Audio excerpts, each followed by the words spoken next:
So today I would like to open up the floor here in terms of conversation for something that's been kind of brewing for a little bit, and it really has, I guess, snowballed with the most recent news of Spider-Man 2 not getting any DLC. That's been confirmed now from Insomniac. We're not doing any sort of story DLC, which in light of the Insomniac breach where we have seen a roadmap where DLC certainly was planned at some point, but the whole missing context there is we don't know exactly what the studio's plans were at the time, where they are now, and so of course those things obviously do change to where we are now, where the game is not getting any DLC. And we'll spend a lot more time talking about that news and what it means for the studio and everything on Let's Talk PlayStation.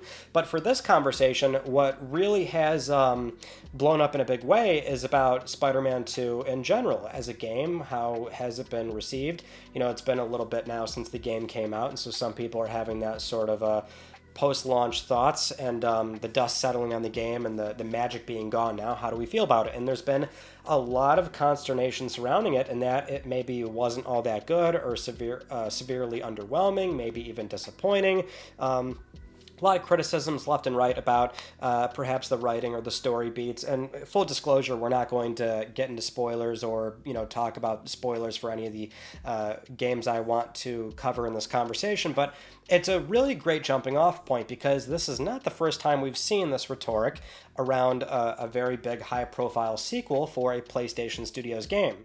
The other ones being Horizon Forbidden West and God of War Ragnarök. These are big sequels that came out on PlayStation 5, some cross-gen, but we've got three very big games, basically, right, that were planned to get sequels on this console.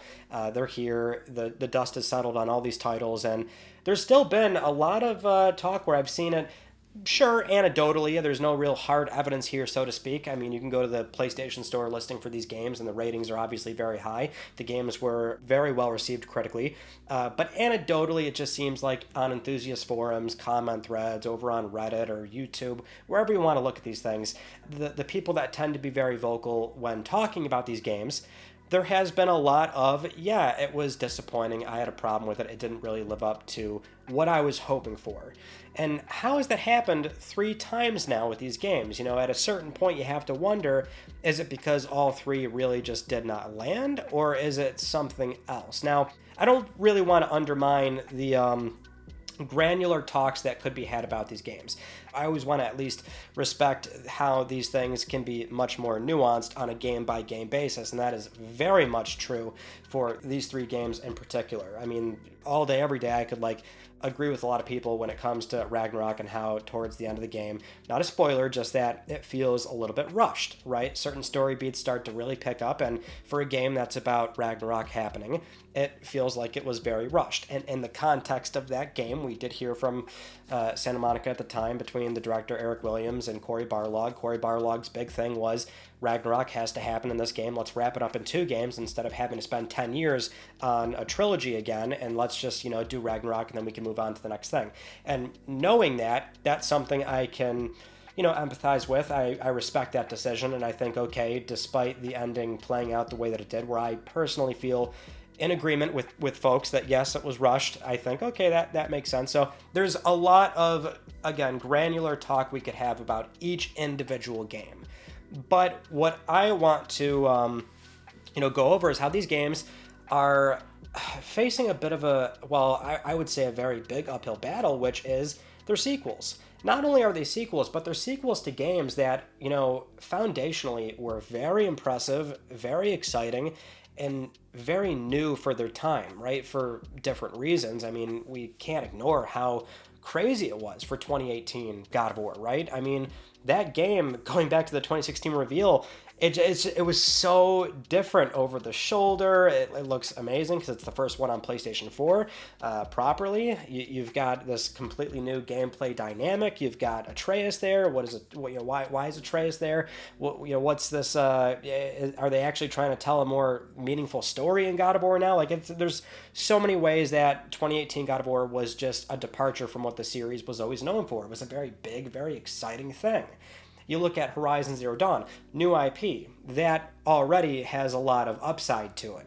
but you play Zero Dawn, and it's a very exciting thing with this open world, and it's, there's a certain je ne sais quoi to Guerrilla, being that, okay, they've always been known for the Killzone games, first-person shooters. Wow, this is actually a really great, open world action RPG that I wasn't really expecting from the studio. You find out what's going on with the Zero Dawn project, and so the story beats actually do hold the player's attention, I think, in a much stronger way that we haven't really seen in other open world games. And there's a lot of excitement going on with what Zero Dawn meant for PlayStation 4 at the time. A very pretty looking game too.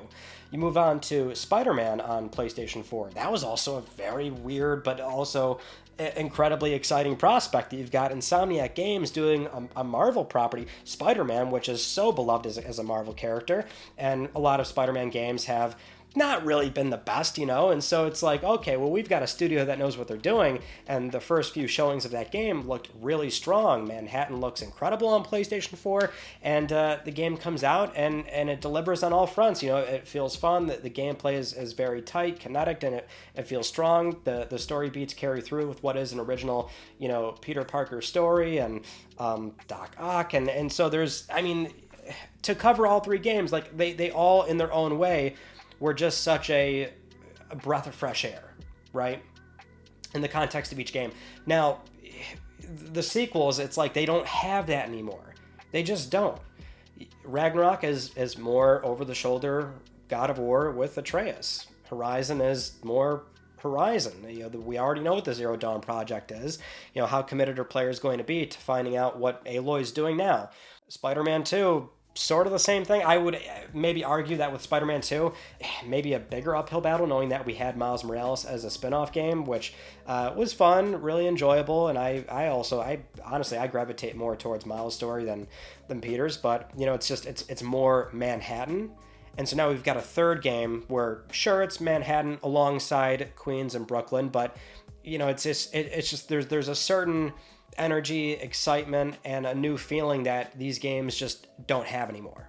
They just don't have them anymore. So is it that? Have they lost their luster because now they're sequels and they have to be iterative, which is what sequels always are.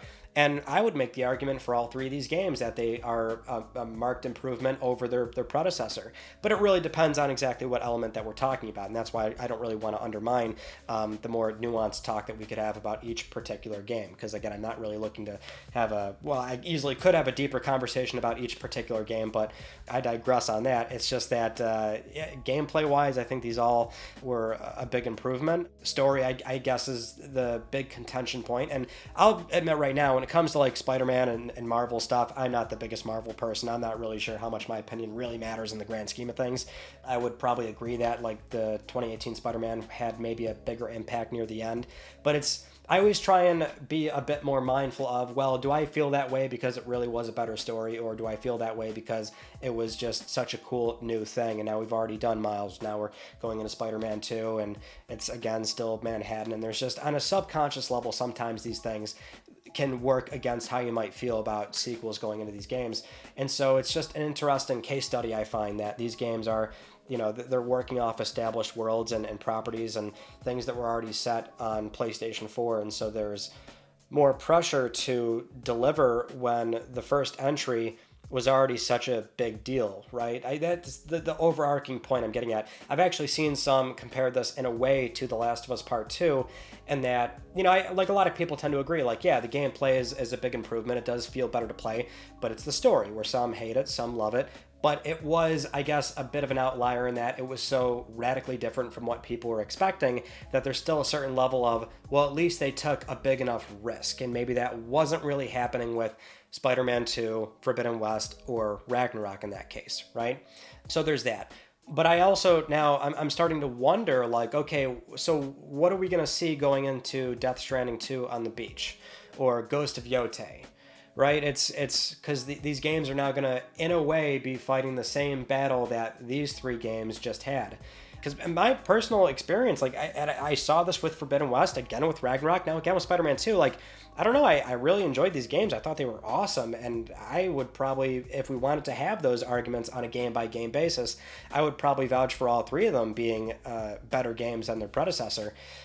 But again, not really a massive Marvel person, so I'm not sure how good of a job I could really make for the case with Spider-Man 2. I know some Marvel fans really want to see the story go in a different direction, but it's also an original Marvel story. So, these things can also be very subjective. I find that at least in a lot of other departments, they were pretty big improvements. So I always try to be mindful of that, right? Not to, sort of judge the game so much on that initial wow factor that they had when they were established on PlayStation 4. And now it's like, oh, it's more of the same. So I thought that was maybe an interesting talk that we could have, because I'm sure this is going to really run the gamut on where people stand on this. And here's the thing. This isn't even me necessarily saying like, oh, you're wrong if you feel this way.